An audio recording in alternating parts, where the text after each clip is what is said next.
हिंदू धर्म में हिमालय की गोद में बसे केदारनाथ को 12 ज्योतिर्लिंगों में से एक माना गया है। हिंदू पुराणों में साल के करीब 6 महीने हिम से आच्छादित रहने वाले इस पवित्र धाम को भगवान शिव का निवास स्थान बताया जाता है। ऐसा माना जाता है कि यहाँ भगवान शिव त्रिकोण शिवलिंग के रूप में हर समय विराजमान रहते हैं। वैसे तो पौराणिक ग्रंथों में इस धाम से जुड़ी कथाओं का वर्णन मिलता है, परंतु आज हम आपको महाभारत में इस धाम से जुड़े एक कथा के बारे में बताने जा रहे हैं, जिसमें ये बताया गया है कि यहाँ पांडवों को भगवान शिव ने साक्षात दर्शन दिए थे, जिसके बाद पांडवों ने यहाँ इस धाम को स्थापित किया। तो दर्शकों, आइए मिलकर जानते हैं केदारनाथ से जुड़ी इस रोचक कथा के बारे में। इस वीडियो को शुरू करने से पहले आपसे निवेदन है कि अगर आप हमारे चैनल को पहली बार देख रहे हैं तो हमारे चैनल को सब्सक्राइब करके बेल आइकन अवश्य प्रेस करना और साथ में ओम नमः शिवाय लिखना बिल्कुल भी मत भूलिएगा। भगवान भोलेनाथ की कृपा आपके समस्त घर परिवार पर सदैव बनी रहेगी। धार्मिक ग्रंथों में वर्णित कथा के अनुसार महाभारत युद्ध में विजय के पश्चात पांडवों में सबसे बड़े युधिष्ठिर को हस्तिनापुर का राजा के रूप में राज्याभिषेक किया गया। उसके बाद करीब 4 दशक तक युधिष्ठिर ने हस्तिनापुर पर राज किया।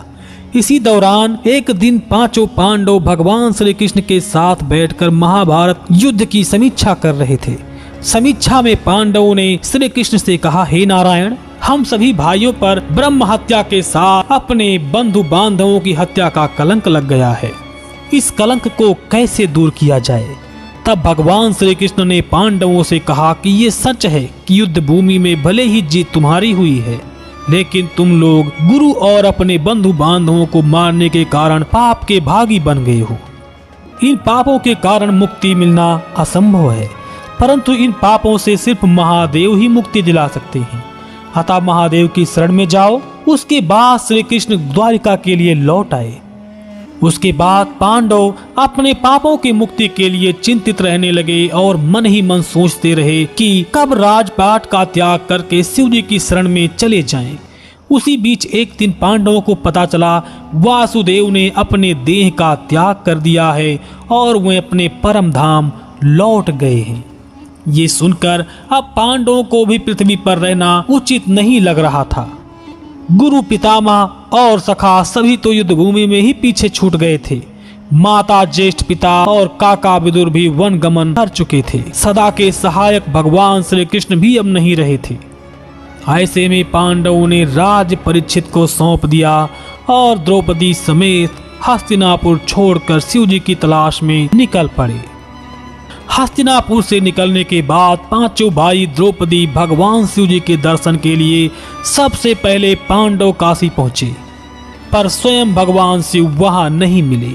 उसके बाद वे उन लोगों ने कई और जगहों पर भगवान शिव जी को खोजना शुरू कर दिया, परंतु जहां भी वो लोग जाते शिव जी वहां से चले जाते। इस क्रम में पांचों पांडव और द्रौपदी एक दिन शिव जी को खोजते हुए हिमालय तक पहुंचे। यहाँ भी जब शिव जी ने इन लोगों को देखा तो वे छुप गए, परंतु यहाँ युधिष्ठिर ने भगवान शिव को छुपते हुए देख लिया। तब युधिष्ठिर ने भगवान शिव से कहा, हे प्रभु, आप कितना भी छुप जाएं, लेकिन हम आपके दर्शन किए बिना यहाँ से नहीं जाएंगे। और मैं भी ये जानता हूँ आप इसलिए छुप रहे हैं क्योंकि हमने पाप किया है। युधिष्ठिर के इतना कहने के बाद पांचों पांडव आगे बढ़ने लगे।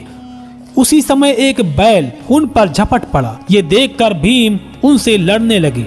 इसी बीच बैल ने चट्टानों के बीच अपना सिर छिपा लिया, जिसके बाद भीम उसकी पूंछ पकड़कर खींचने लगी तो बैल का धड़ सिर से अलग हो गया और उस बैल का धड़ शिवलिंग में बदल गया। और फिर कुछ क्षण पश्चात उस शिवलिंग से स्वयं भगवान शिव जी प्रकट हुए।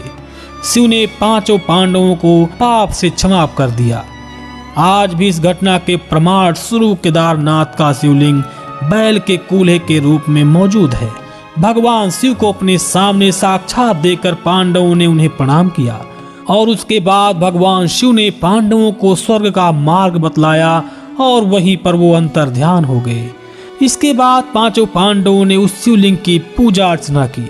इसके बाद वो शिवलिंग केदारनाथ धाम के नाम से जाना जाने लगा।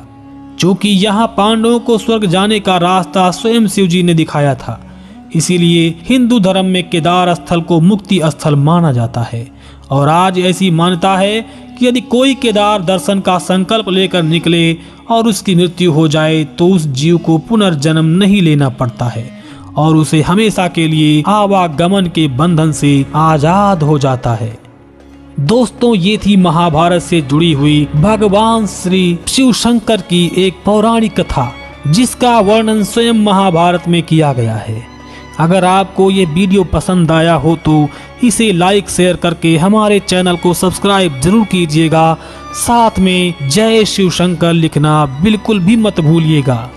भगवान शिव शंकर की कृपा आपके समस्त घर परिवार पर सदैव बनी रहेगी। जय भोलेनाथ।